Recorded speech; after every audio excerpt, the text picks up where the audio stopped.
assim, eu não comentei isso.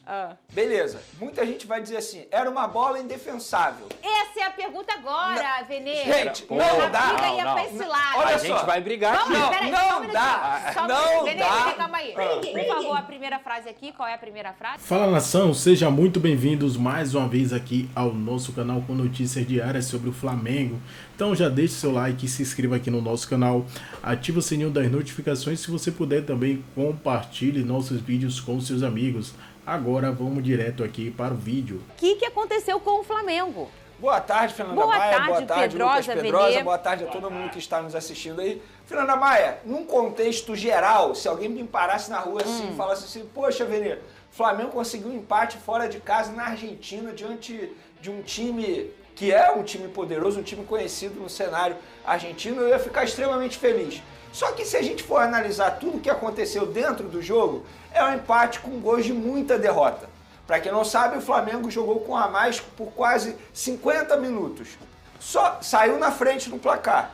Num gol de jogada ensaiada, algo que eu não via há muito tempo, e foi um golaço do Gabigol. Mas, logo depois, o Flamengo caiu de rendimento, não conseguiu segurar a vitória e sofreu o empate diante do Racing, de um Racing que estava com 7 desfalques e vive uma crise absurda no futebol argentino. Para eles, esse empate foi uma vitória super comemorada. E eu acho o seguinte, não podemos deixar passar o que o Sampaoli fez ontem, Fernanda Maia. O que ele fez, Escolhas absurdas. Ele manteve o Vidal durante grande parte do jogo, o Vidal jogando muito mal e jogando um pouco mais avançado, como meia esquerda, ele poderia utilizar o Vitor Hugo. Ele não colocou o Matheus França na frente do Bruno Henrique, ele colocou o Bruno Henrique no momento super errado e a gente viu que o Bruno Henrique não está vivendo, fisicamente falando, 100% do auge dele. Mas essa vai ser uma escolha corriqueira dele, porque ele fez isso contra o Botafogo também, Só que né? o problema é esse, Fernanda. Ele não pode deixar de lado jovens que estão se destacando. Cadê o Matheus Gonçalves, que ele nunca mais colocou? Por que ele não coloca o Matheus França? Por que ele não tirou o Wesley quando o Wesley estava com cartão amarelo? E eu nem sou adepto, tomou cartão amarelo no primeiro tempo, então tem que tirar. Não é isso. A questão é que o Wesley sempre mostrou durante o jogo ali que ele estava afobado, com um excesso de confiança. Repito, não é culpa do Wesley. Falei isso ontem na minha live pós-jogo. Não é culpa do Wesley. O Wesley está pulando etapas. É um garoto de 19 anos que tem apenas 13 jogos no time profissional. Ele está pulando etapas e está, querendo ou não, cumprindo ali um papel que ele nem deveria cumprir. Ele não seria titular se o Mateuzinho tivesse à disposição, se o Varela tivesse à disposição. É óbvio que isso faz parte do aprendizado dele, ele tem 19 anos. Só que as escolhas do Sampaoli durante os jogos não têm me convencido. Ele, após a coletiva, ao menos mostra que quer melhorar o time. Só que ele pede contundência lá. Só que as escolhas dele não vão fazer isso. Ele não era para ter tirado o Pedro naquele momento. O Pedro não estava fazendo um bom jogo, mas não era para ter tirado o Pedro. Então são escolhas do Sampaoli que ele precisa parar essa insistência e Vidal. Agora tem um lado positivo também. O Pulgar, por exemplo, voltou muito bem. É algo que isso tem que ser ressaltado. Repito, o gol em jogada ensaiada é algo que me deixa muito feliz. O Sampaoli teve apenas 8 sessões de treino. Se ele faz um gol em jogada ensaiada, é algo que já dá para evoluir. Ele está trocando pneu, carro em movimento. Lucas Pedrosa, faz uma análise tática que como chegou esse Flamengo ainda no primeiro tempo, taticamente. O Santos fez aquele goleiro linha nesse jogo, não fez. Como foi o desenho no primeiro tempo? E no segundo tempo, com as mudanças, teve algum desenho tático que mudou? Como ficou esse Flamengo? Tiveram várias mudanças dentro do jogo, principalmente pelas circunstâncias. No começo ele estava fazendo a saída de 3 muito com o Santos mais adiantado, e aí os dois zagueiros, tanto o Fabrício Bruno quanto o Léo Pereira saindo também. O Pulgar um pouco mais à frente, diferentemente até do que a gente tinha comentado aqui. E aí, quando o Flamengo conseguiu ficar com um a mais, aí ele começou a trazer o Pulgar para fazer essa saída de 3 e liberar muitas vezes o Fabrício Bruno e o Léo Pereira, que tem sido inclusive uma característica do Flamengo. Esses dois jogadores estão jogando o tempo inteiro na parte ofensiva, eu repito. Muitas vezes o Fabrício Bruno vai como lateral direito para você liberar os pontas. O Léo Pereira faz a mesma coisa na ponta esquerda. E assim, cara, eu vejo um Flamengo ainda em processo de aprendizado, de entender como é que é o estilo de jogo do Sampaoli. Entendo também o que o Vene falou e pela circunstância da partida também entendo que não é um gosto de muita derrota, mas que poderia ter sido um resultado melhor, principalmente porque perdeu oportunidades com o Gabigol, aquela claríssima, uma chance muito clara e que ele, com o calibre dele, ele tem que fazer esse tipo de gol. Então assim, eu acho que o Flamengo, pelo tempo que teve com um a mais em campo, era para ter matado o jogo. O jogo era para ter matado o jogo nesse momento. Mas o que eu quero saber, Vene, é o seguinte... Libertadores, assim, você tem que se preocupar em ganhar jogo. É Libertadores, gente. Você não pode perder as oportunidades que o Flamengo perdeu, porque o Flamengo criou oportunidades. Mas essa pergunta que eu quero fazer para você, contra o Internacional, ficou até nítido, e até o próprio São Paulo falou, que o Flamengo perdeu porque dentro de campo as jogadas criadas não foram efetivadas em gol. Então, assim, foram nem as escolhas do Sampaoli, como o Flamengo jogou em cima do... Não. Foi porque os jogadores não aproveitaram as chances, né? No futebol, às vezes, a gente tem um time que perde porque o treinador errou e, às vezes, porque os jogadores não foram efetivos. Nesse jogo com o Racing, quem que perdeu? Foi o Sampaoli e as suas escolhas táticas e as suas mudanças também? Ou foi o time do Flamengo que não conseguiu converter em chance o que foi criado e passado taticamente por aquele treinador? Uma boa pergunta, uma pergunta difícil de responder, mas eu vou dar minha opinião. Eu acho que foi um pouco de tudo, de verdade, sem querer ficar em cima do muro.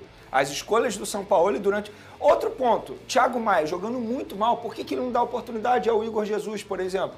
Então as escolhas do Sampaoli, exemplo, quando ele fica com a mais, ele tem 3 volantes ali, certo? Por que ele não tira um volante e bota uma outra peça para tentar aproveitar? Essa é a diferença do Fernando Diniz na vitória em cima do River Plate. Soube aproveitar a vantagem numérica em campo.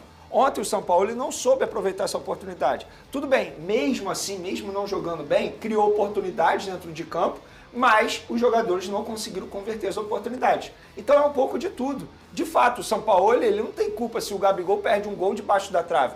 Ele não tem culpa. Mas esse foi o maior culpado ou você acha que talvez dessa vez as escolhas dele pesaram mais? Para mim, o maior culpado foi o São Paulo. Se eu tivesse que botar na balança... Isso. Exemplo, aqui quem eu não gosto de dessa fazer vez? isso. Dessa 60% São Paulo e 40% jogadores. Você concorda, Pedrosa? Não. Porque eu acho que... Cadê o Xaropinho? Tem um pouco que o Xaropinho não aparece aqui. Eu acho que é um conjunto de fatores, não tem mais ou menos. É um conjunto de fatores. Se ele tivesse matado o jogo, o Gabigol tivesse feito aquele gol com a superioridade numérica também... Mas, gente, isso é fato no futebol. Os jogadores... Mas o que eu quero dizer assim, por exemplo, contra o Internacional, isso ficou muito nítido. Que caraca, jogou bem e tal. Foi contundente, mas não foi efetivo. Eu concordo... Agora, como eu vejo as reclamações em relação às escolhas do treinador? Não, eu concordo com o Vene, e aí ia falar exatamente isso, que tem os garotos que estão pedindo passagem. O Matheus França, ele não pode entrar depois do Bruno Henrique nunca. Nem depois do Marinho. Em hipótese alguma. O Matheus França hoje é um jogador que pleiteia a titularidade do próprio Flamengo.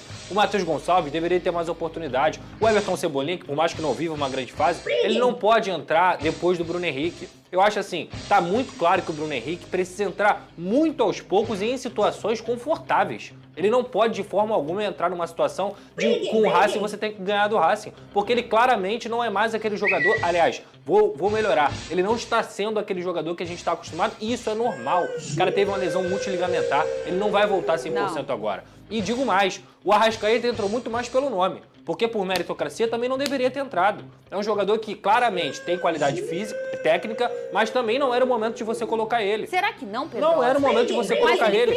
Ele claramente para ser uma opção, para ser uma expectativa. Mas eu acho que assim, de história, Fernanda, de história se vive livro, escola. Não, eu acho que o momento do jogo não é momento do jogo. O momento da partida não pediu o Arrascaeta. Nem o Bruno Henrique. Ele botou o quarteto em campo novamente, correto? Foi. Não deu certo. Não deu certo porque são jogadores que estão voltando de lesão, são jogadores que estão em outro ritmo. Então, assim, melhor você fazer a volta gradativa em jogos que você tem menos pressão, em jogos que você tem um resultado controlado, ou até mesmo pressão do resultado, mas dentro de casa. Eu não sei, contra o Racing, eu discordo. Eu acho que um nome como Arrascaeta, ele voltando, mesmo que 10 minutos, ele é sempre uma opção inteligente. Não jogou nada. Tudo bem, mas poderia ter jogado tudo. E o Bruno tudo. Henrique também não. Mas poderia. Mas poderia, mas aí é análise. Olha só, você só vai saber botando, cara. Se o São Paulo chega após a partida e diz que faltou intensidade dos jogadores, como é que ele vai ter intensidade colocando Bruno Henrique tudo bem, eu e Arrascaeta? O time piorou.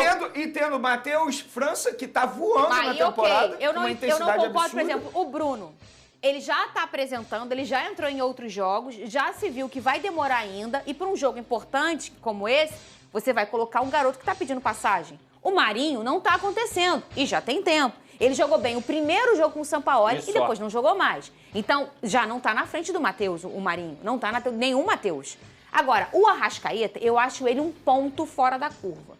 Ele é um cara diferente, ele é um cara decisivo, ele é um cara experiente. E assim, agora a gente sabe que ele não funcionou, porque fisicamente ainda não tá 100%. Mas você só vai saber colocando o Arrascaeta. Mas então, quanto assim, tempo que o Arrascaeta não jogava, Fernanda? Muito tempo. Então você vai colocar esse cara com um jogo colocaria, eu como treinador. De intensidade, de força, e você vai colocar esse cara lá na Argentina contra uma torcida extremamente chata, e num jogo que você claramente precisa de intensidade, porque assim, eu vou até fazer uma meia-culpa aqui, que o Flamengo foi punido de uma forma que foi muito ruim. Por quê? Você tomou o cartão vermelho e você ainda tomou o gol de falta. Assim, talvez isso não fosse acontecer em 30 vezes que fosse rolar de novo, porque hoje em dia a gente sabe que é muito difícil você fazer o gol de falta. Você teve o jogador expulso, ou seja, 10 contra 10, e você ainda tomou o empate. Isso é muito ruim. Isso acontece com a gente direto, né, amigo? Então, mas não, isso é muito raro de acontecer, e cara. sobre o gol, assim, eu não comentei isso.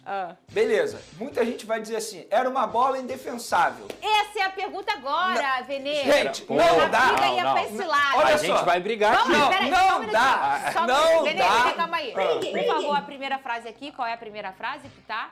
Clima tenso, ao vivo, briga, confusão e gritaria. Venê Casagrande. Vamos lá. Eu respeito quem tem a opinião que foi um golaço, e eu também tenho essa opinião. Foi um golaço, que pintura. Tem como a gente botar que aí? bola, que bola perfeita do jogador argentino, batida de falta absurda. Mas não dá pro goleirão Santos. Ele sabia que a bola podia ir ali porque ele montou a barreira ali. Então ele já estava esperando a bola ir ali. Não dá pro goleiro Santos, com todo respeito, vou até ajoelhar. Claro. Ficar assim, ó, pedindo a bola em casamento. Ele ficou olhando a bola.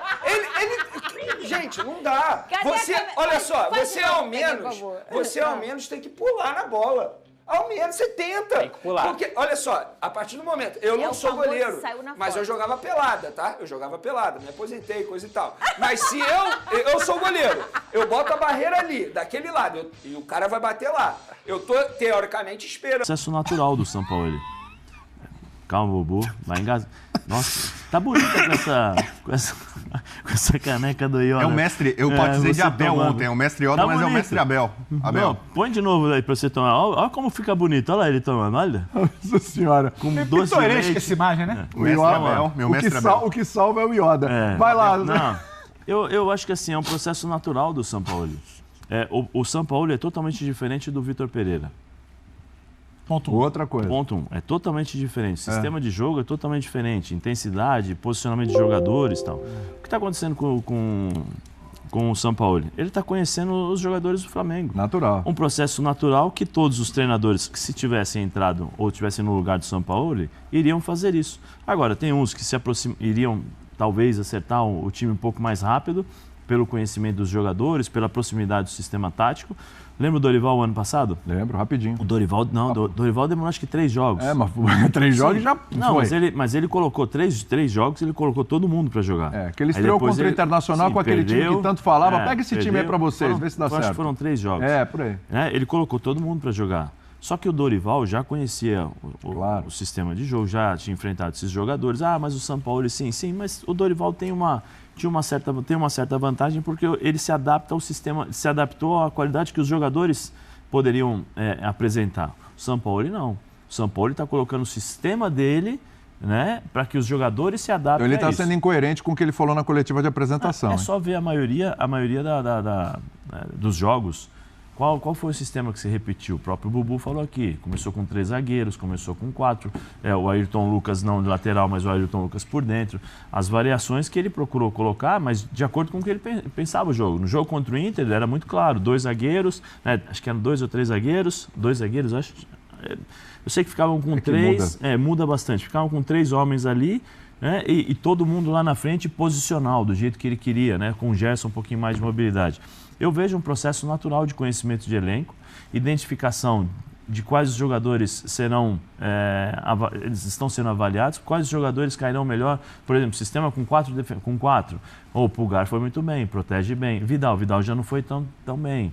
Né? O Thiago Maia já saiu um pouquinho mais. O Everton Ribeiro já um pouco mais próximo, consegue fazer essa bola chegar de uma forma que, por exemplo, contra o Botafogo não conseguiu, porque eram características diferentes entre Everton Ribeiro e o Ayrton Lucas. Desculpa que engasguei aqui. O Ayrton Lucas. Então, assim, tem uma série de variações que ele está testando. A culpa não é dele. Desculpa, estou pegando a culpa, tá bom? Sabendo usar estou pegando esse seu termo. A responsabilidade, agora eu mudei desse recorte diferente. Isso, melhor. A responsabilidade é da diretoria que fez essas mudanças. Então, assim, esse processo é natural. O Gabigol joga aberto, o Gabigol centralizado, o Pedro aberto, o Pedro centralizado. Tudo isso é o conhecimento. Mas tem que ser rápido. Como ele vai conseguir fazer isso rápido? Em 15 jogos, em 15 dias, 5 jogos. Um jogo a cada 3 dias, em que você tem que viajar, você tem que repousar, você tem que armar o elenco dentro do Só para tirar um número, Zé. O Sampaoli deu 13 treinos no Flamengo. 13. Quantos? 13. Zagallo ia gostar disso. Não, são 13 sessões de treinamento. Somente em 3 não era ou dia seguinte de jogo ou véspera de jogo. Então, como é que a gente vai virar para falar que ele já conseguiu? Não dá. É um preço de quem se organizou lá atrás. Não dá. E o que ele... É bom sempre deixar claro isso, que independentemente dos questionamentos que a gente vai fazer aqui, é sempre bom deixar claro que o que o Flamengo está pagando agora é fruto da opção feita pela sua diretoria lá no final do ano. Que daqui a pouco ele vai... Isso é indiscutível. Agora, também o que a gente tem que analisar, coisas que o Bubu falou, coisas individuais, situações que acontecem ali no jogo, é o gol que não pode perder que perde, uma expulsão que não pode acontecer que acontece. Não sei, vai avaliar. Que daqui a pouco, William, ele vai conseguir, eu acredito que ele vai conseguir encontrar determinadas referências, como eu falo, que são importantes em determinados aspectos para uma partida de 90 minutos, ele vai conseguir. Só que o Sampaoli não é Dorival. O Sampaoli não é o Dorival que repete o time para poder criar essas referências e o entrosamento necessário. O Sampaoli joga de acordo com o adversário. Tanto é que se você buscar os 5 jogos, você vai ver que são 5 jogos, se eu não me engano, com escalações diferentes, com jogadores diferentes. São características diferentes de acordo com o adversário. Por isso que eu falo que ele está jogando, ele está fazendo com que os jogadores do Flamengo se adaptem à forma de pensar dele em futebol. Como é que eu vou escalar o meu time? Como eu gosto de jogar? Tanto que em quase todas as entrevistas ele falou, não tem contundência, ou seja, está errando na finalização. Tem que ter mais volume. Volume o que é? Controlar o jogo. Sim. Ter um pouquinho mais de intensidade, que ele fala. Intensidade é fazer essa bola girar com velocidade, como era o Atlético do Salando. Olha, vamos ser sinceros aqui. Coloca a classificação do grupo, porque... Se até este ponto o Flamengo decepciona, a gente concorda nisso, é uma decepção. 4 pontos em 3 jogos, num grupo que tem Alcas e num grupo que tem Nublense, né? Lembrando que o Flamengo perdeu para o Alcas, certo? E é bom lembrar que os únicos 3 pontos do Alcas nesse momento, justamente no jogo contra o Flamengo. O Alcas perdeu para o Nublense, né? O Alcas perdeu para o Nublense, que é o time mais fraco do grupo. Então o grupo está ali embolado. O coletivo fica anotando. Eu fico vendo a coletiva e já mandando pro nosso editor-chefe aqui, ó, já vamos trocando ideia, né?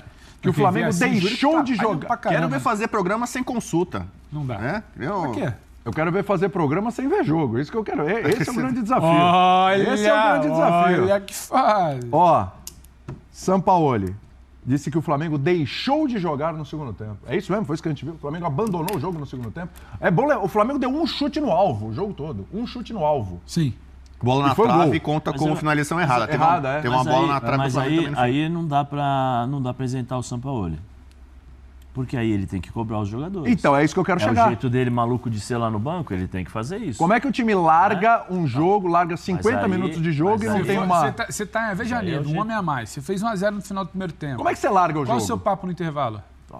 Você vai administrar? Você vai administrar ou você vai fazer 2 para resolver? Para quem sabe pensar na tal minutagem do Arrascaeta e do Bruno? Sim, tem que pressionar. Então, aí eu também acho que é uma coisa casada aí, essa culpa é casada. Isso aí eu acho que aí, por exemplo, não sei se é impressão minha, mas do jeito que ele sempre foi malucão ali, cobra e fala tal. Eu não tô vendo ele do jeito que ele era no Atlético, não tô vendo do jeito que ele era no Flamengo, no Santos. Faz umas corridinhas ali. Tá agitadinho, ele fica o tempo todo, pra lá, pra cá, pra lá, pra cá, pra lá, pra cá, pra lá, pra cá. Gesticulando, falando, chamando a atenção de jogador, pegando. Não vejo isso. Sinceramente, eu não vejo com essa mesma intensidade que ele teve nos outros 2 clubes brasileiros. Aí não tem, mas o Flamengo entregou. Então, Sampaoli, no próximo jogo, você não pode deixar. Você não pode fazer isso. Você já está 5 jogos, acho que isso aí você já deve ter identificado. Aí entra a parte física, que eu falei aqui, que o Flamengo já, antes mesmo do Sampaoli, era um time que já caía no segundo tempo, parte física, e a questão de você entender essa situação e trabalhar a cabeça dos jogadores. Se você não trabalha a cabeça dos jogadores, se você não coloca, vamos lá, aumenta o ritmo, vamos pressionar, um homem a menos, vamos aproveitar. O jogador fica ali achando, não, eu tenho só uma vantagem, vai ser tranquilo, um homem a menos, eu vou jogar ali e tal. Mas se você não mudar a sua forma de ser, não mudar a entonação muitas vezes, você não passa a mensagem que você deseja. Você pode até pensar. Aí chega na coletiva depois, o time segundo tempo, largou e tal. Peraí, mas você é o treinador. Você está vendo que o time está lá e você não chama atenção para o time subir a intensidade? Mas as substituições que ele fez, não buscaram isso? Quando ele coloca, apesar de jogadores que não estão fisicamente 100% ainda, mas quando ele coloca o Arrascaeta, quando ele coloca o Bruno Henrique,